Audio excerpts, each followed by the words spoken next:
Sometimes the stranger you save knows more about you than the people you love. That thought did not enter my mind until much later, but if I had known what was waiting for me on that cold afternoon along the Oregon coast, I probably would have turned around and gone home. My name is Madison Reed, and until that day my life was wonderfully ordinary. I was 42 years old, lived alone in a small house overlooking the Pacific Ocean, and spent most weekends walking the coastal trails that wound along the cliffs outside Newport. The ocean had always helped me think.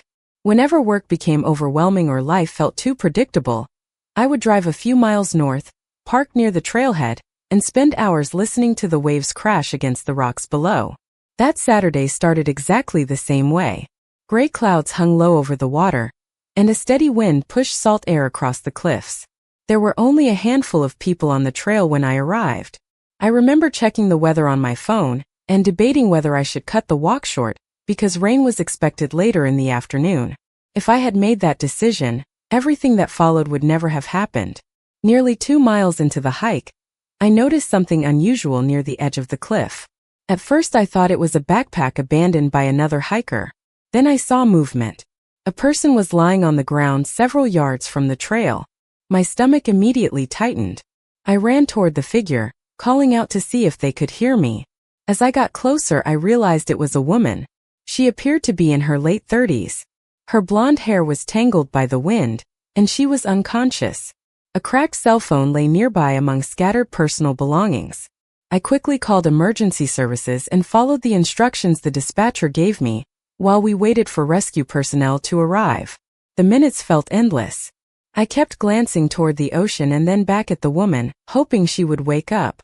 Finally, she stirred slightly and opened her eyes for only a second. What happened next still gives me chills. Her gaze landed directly on me. For a brief moment, confusion crossed her face. Then, something else appeared. Recognition. It was as if she already knew exactly who I was. Before I could say a word, her eyes closed again. I told myself I was imagining things. After all, I had never seen this woman before in my life. When the rescue team arrived, they transported her to a nearby hospital. One of the paramedics collected most of her belongings, but in the confusion, the damaged phone remained behind near where I had been standing. I picked it up, intending to turn it in later. The screen was shattered beyond recognition, and I assumed it would be useless. At the time, I thought the strange encounter was over. I had no idea that the broken phone resting in my jacket pocket was about to become the first piece of a mystery that would completely change my understanding of my own past.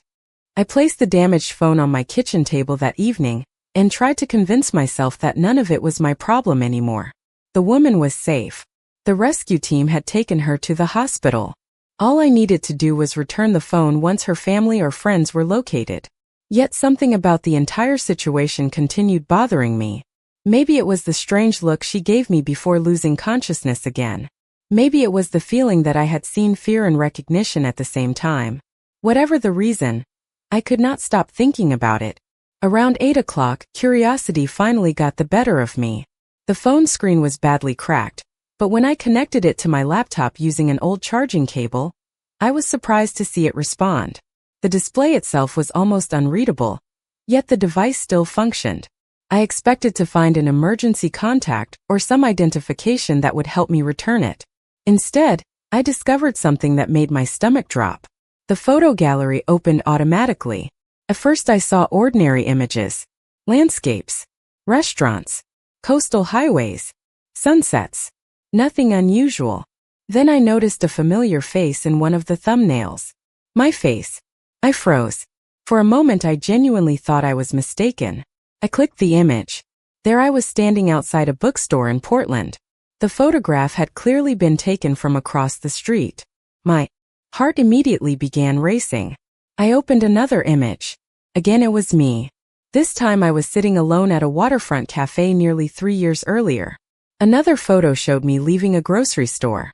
Another captured me walking through a public park. My hands started trembling as I scrolled through the gallery. There were dozens of photographs. Maybe more. Every single one featured me. Some were recent. Others stretched back years.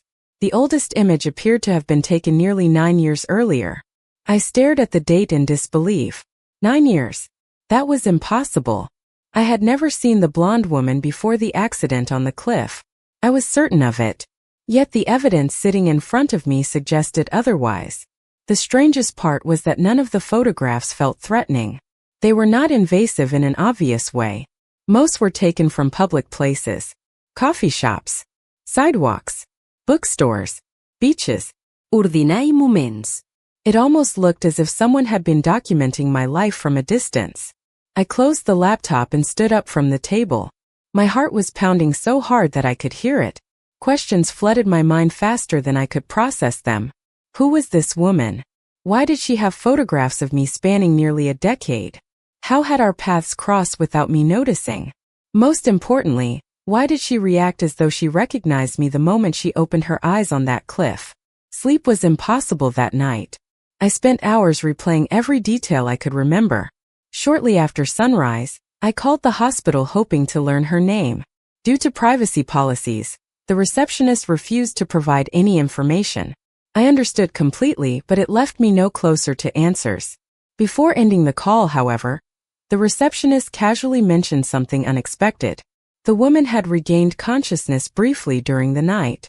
According to the nurse on duty, she repeatedly asked the same question. Not where she was. Not what had happened. She asked whether Madison Reed was safe. The moment I heard my own name, every question suddenly became much more frightening. For the rest of that day, I could focus on almost nothing else. Every task felt meaningless compared to the questions circling through my mind. The woman on the cliff knew my name. She had photographs of me dating back nearly a decade.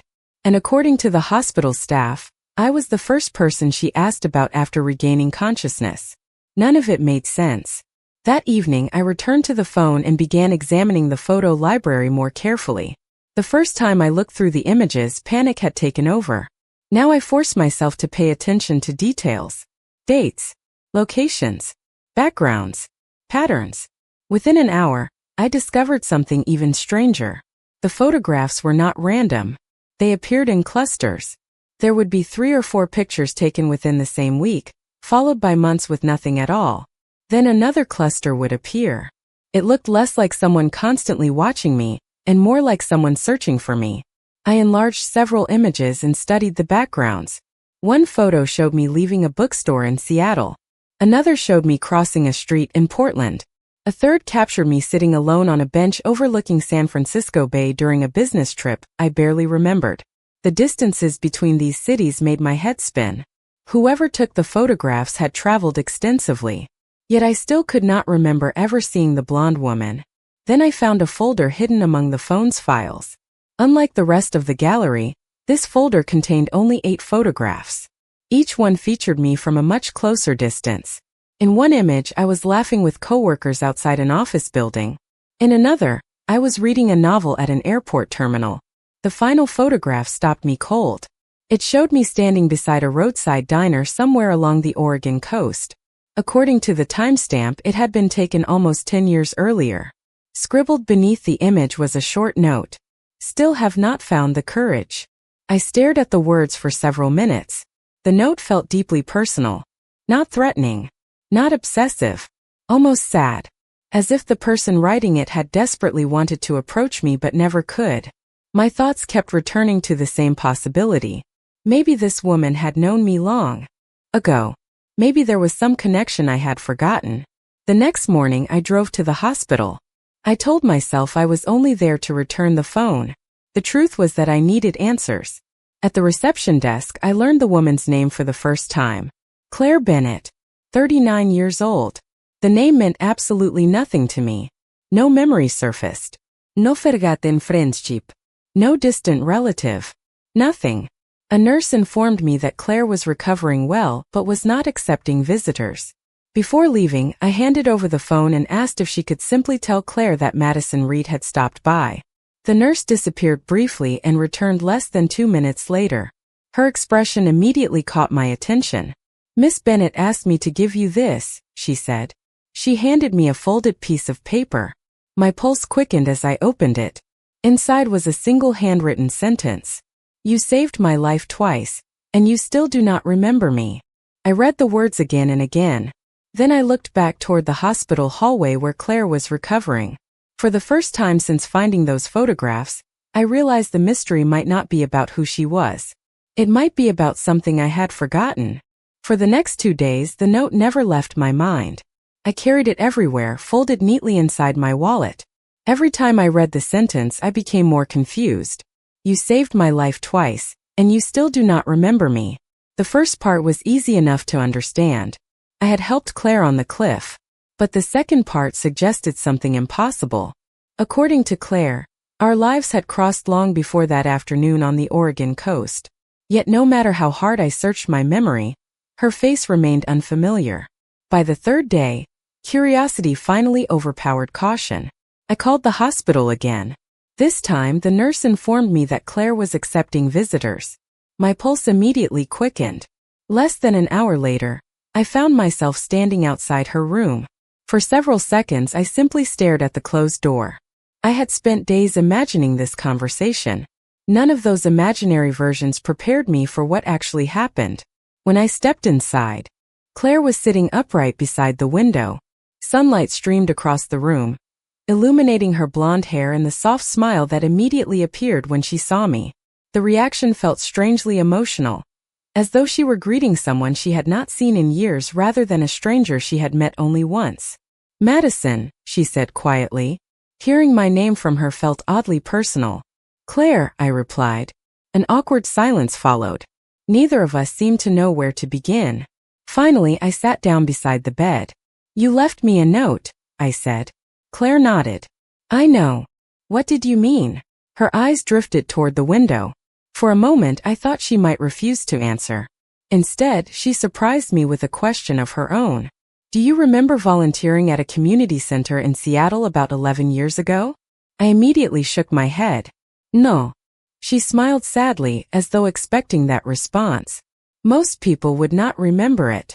Then she told me a story. 11 years earlier, she had been struggling through one of the most difficult periods of her life. She had recently lost someone important to her, and felt completely isolated. One afternoon, she attended a community event where volunteers helped local residents find resources, support groups, and housing assistance. According to Claire, I had been one of those volunteers. I listened carefully but remained confused. I had participated in several community programs years ago, but none of the details she described triggered any memories. Claire seemed to notice my frustration. "I am not surprised you do not remember," she said gently. "You spent maybe 15 minutes talking to me." 15 minutes. The number seemed absurd. Yet Claire spoke about that conversation as if it had changed her life. She explained that I had encouraged her during a moment when she felt completely invisible. I had listened without judgment. I had treated her with kindness when she desperately needed it. Most importantly, I had convinced her not to give up on herself. I stared at her in disbelief. To me, it sounded like an ordinary conversation. To Claire, it clearly meant something much larger. Then she said something that made my heart stop. "After that day, I tried for years to find you again." My stomach tightened immediately. Suddenly, the photographs on her phone felt much more significant. Claire saw the change in my expression and quickly looked away. "I know how that sounds," she admitted softly. "But I promise there is more to the story." Before I could ask another question, she reached into the drawer beside her bed and pulled out a small worn notebook. She placed it carefully into my hands. "If you want answers," she said, "start here." The notebook looked ordinary at first glance. Its cover was worn from years of use, and several pages protruded unevenly from the side as though they had been opened hundreds of times. I carried it home that afternoon and placed it on my dining room table. For several minutes, I simply stared at it. Claire had acted as though the notebook contained answers to questions I did not even know how to ask. Eventually, I opened it. The first page contained a date from nearly 11 years earlier. Beneath it was a short handwritten sentence. "Today I met the woman who saved me, and she does not even know it." My pulse immediately quickened. I turned the page. What followed was not a diary in the traditional sense. Instead, it was a collection of memories, observations, and personal reflections written over many years. Again and again, one person appeared throughout the entries. Me. Yet the way Claire described me felt almost unreal. She wrote about small moments I had completely forgotten. The day I helped organize community volunteers during a storm. The afternoon I stayed late to assist someone who seemed lost and overwhelmed. A brief conversation outside a public library. To me, these events sounded insignificant. To Claire, they were life-changing. The deeper I read, the more confused I became. Claire never described me as a celebrity, a hero, or someone extraordinary.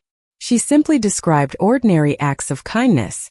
Yet somehow those moments had become landmarks in her life. Then I reached an entry written approximately 9 years earlier. The words immediately caught my attention. I almost introduced myself today. My eyes moved quickly. Crossed the page. Claire explained that she had unexpectedly seen me at a bookstore in Portland. She spent nearly 20 minutes debating whether to approach me. Ultimately, she decided against it. Not because she was afraid of rejection, because she worried I would not remember her. The realization made me uneasy. Many of the photographs on the phone suddenly began making more sense. Claire was not documenting every aspect of my life. She was recording moments when she nearly gathered the courage to reconnect. Another entry described seeing me at an airport years later. Another documented a chance encounter at a coffee shop.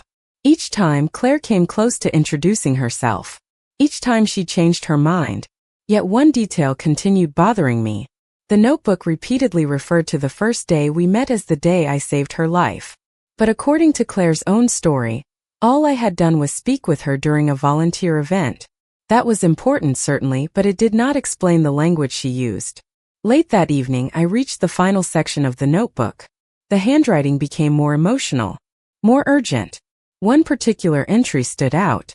It had been written only 3 months before the accident on the cliff. I finally found the missing piece. I frowned. The next page contained a photograph carefully taped into the notebook. The moment I saw it, my breath caught.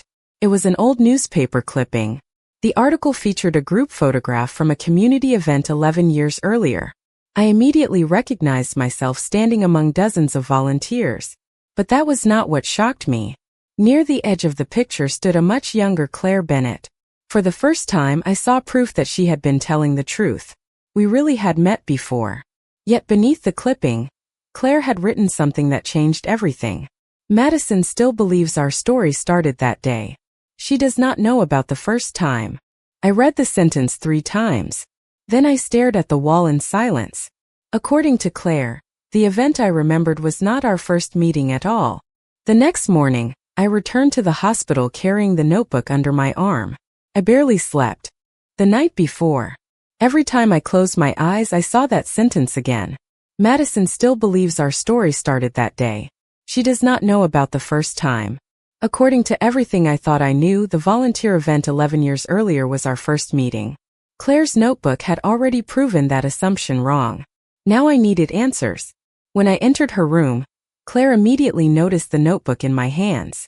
Her expression told me she already knew which page I had reached. "You read the last section," she said quietly. I nodded and pulled a chair closer to her bed. "What did you mean?" For several moments she said nothing. Her gaze drifted toward the window overlooking the hospital parking lot. The silence felt heavier than any answer. Finally, she took a slow breath.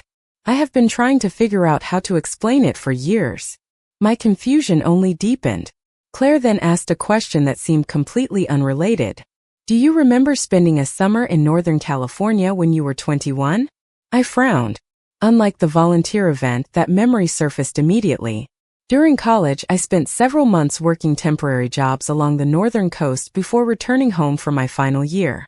It was one of the most uncertain periods of my life. I had very little money, no clear plans, and no idea what my future would look like. "Yes," I answered. Claire nodded slowly. "That is when I first saw you." The statement caught me completely off guard. 21. That was more than 20 years ago. Claire was only 39 now. The timeline made no sense. She seemed to anticipate my reaction. "I was 17, she explained.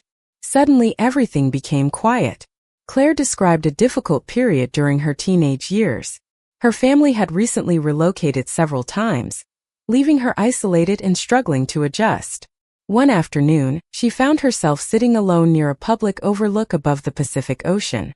According to Claire, She spent hours there feeling completely lost and disconnected from everyone around her. Then I arrived. I listened carefully as she described the scene. A young woman carrying a backpack, a paper cup of coffee. A conversation that lasted less than 10 minutes. First, none of it sounded familiar. Then small fragments began surfacing. A scenic overlook. A teenager sitting alone. A brief conversation about college and future plans. The memory remained blurry, but something about it felt real. Claire smiled when she noticed my expression change. "You are starting to remember." I was. Not clearly, but enough to recognize pieces of the story. According to Claire, I spent only a few minutes talking with her before continuing my trip. Yet those few minutes stayed with her for years. She kept a postcard I had given her.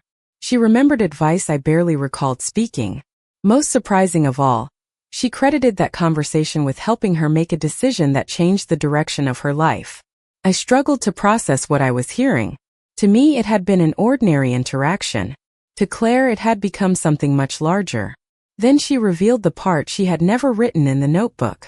For years after that summer, she searched for the woman who had encouraged her when she needed it most. The volunteer event 11 years ago was not the beginning of our story. It was simply the first time she found me again.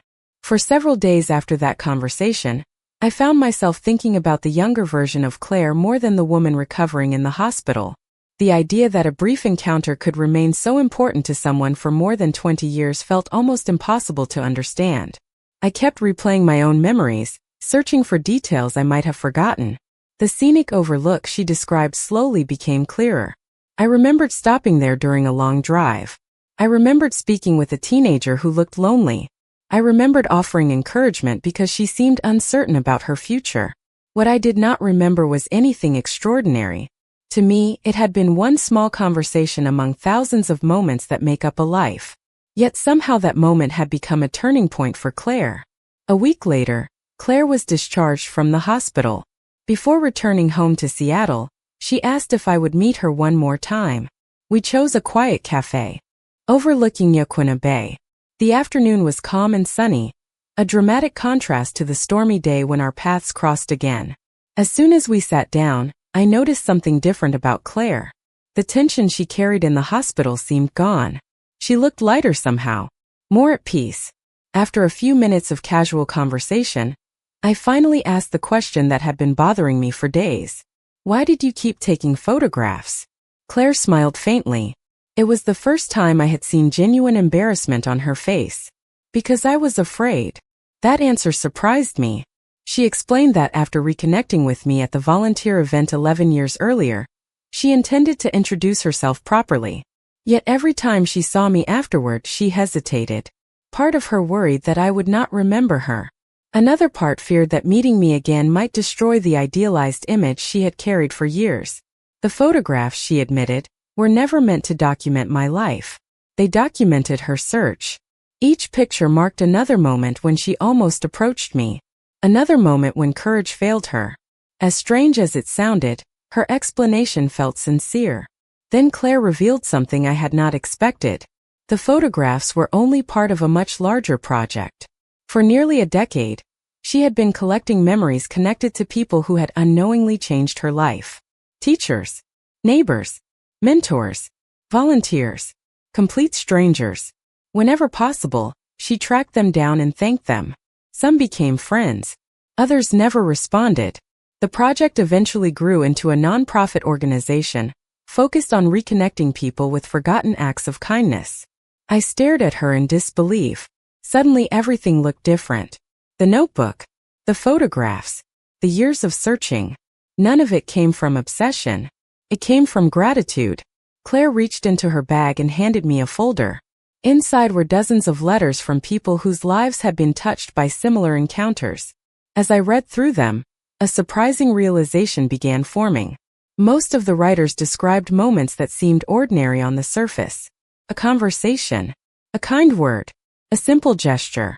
Yet years later, those moments remained unforgettable. Before we left the cafe, Claire looked directly at me. "There is still one thing you do not know," she said quietly. My stomach tightened immediately. After everything I had already learned, I was not sure there could be another surprise. Claire hesitated before speaking again. The reason I was on that cliff that day was because I was finally coming to tell you the whole story. I frowned. What story? For the first time since we met, Claire's eyes filled with emotion. The truth about what happened after you left that overlook 22 years ago. After Claire spoke those words, I sat frozen for several seconds. Every answer she had given so far seemed to create another mystery. Part of me wondered whether I truly wanted to hear what came next. Yet another part understood that I had come too far to stop now. The afternoon sun reflected across Yaquina Bay as Claire stared quietly at the water. When she finally began speaking again, her voice was softer than before. After you left that overlook, I kept the postcard you gave me, she said.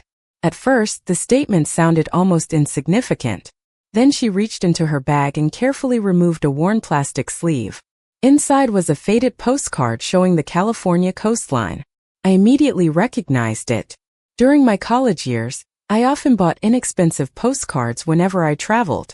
According to Claire, I had written a short message on the back before handing it to her. I barely remembered doing it. She slid the postcard across the table. My heart skipped a beat when I saw my own handwriting. The message was simple. You do not need to have your entire future figured out today. Just keep moving forward. I stared at the words in silence. They sounded ordinary, the kind of encouragement anyone might offer a struggling teenager. Yet Claire's eyes filled with emotion as she watched me read them. She explained that after our conversation, she carried the postcard everywhere. During difficult moments, she reread those words. When she felt lost, she returned to them. Eventually, she framed the postcard and placed it above her desk. For years, it remained there. I struggled to understand how something so small could hold such importance. Then Claire told me what happened next. Several months after our meeting, she earned a scholarship opportunity she had nearly ignored. Because of our conversation, she applied. Later, she attended college, then graduate school. Years afterward, she launched the nonprofit organization that now helped reconnect thousands of people with those who had changed their lives. As I listened, a strange feeling settled over me. None of these accomplishments belonged to me. Claire had done the work herself. Yet she continued tracing the origin of her confidence back to that afternoon. Finally, she revealed the secret she had been carrying for years. The reason she searched for me was never simply to say thank you. It was because she wanted me to understand something. You spent 20 years believing you were ordinary, she said. But I have met hundreds of people through my organization. Most of them can name one person who changed their life. Madison, you were that person for me. I immediately shook my head. The idea felt impossible. Yet Claire continued. She explained that many people underestimate the impact of simple kindness because they never witness the results. A brief conversation, a word of encouragement, a moment of compassion. Most people move on and forget. The person receiving it often never does. Then she reached into the folder and handed me a letter. It came from a young woman who had benefited from Claire's nonprofit. The woman described how a mentor's encouragement had transformed her future.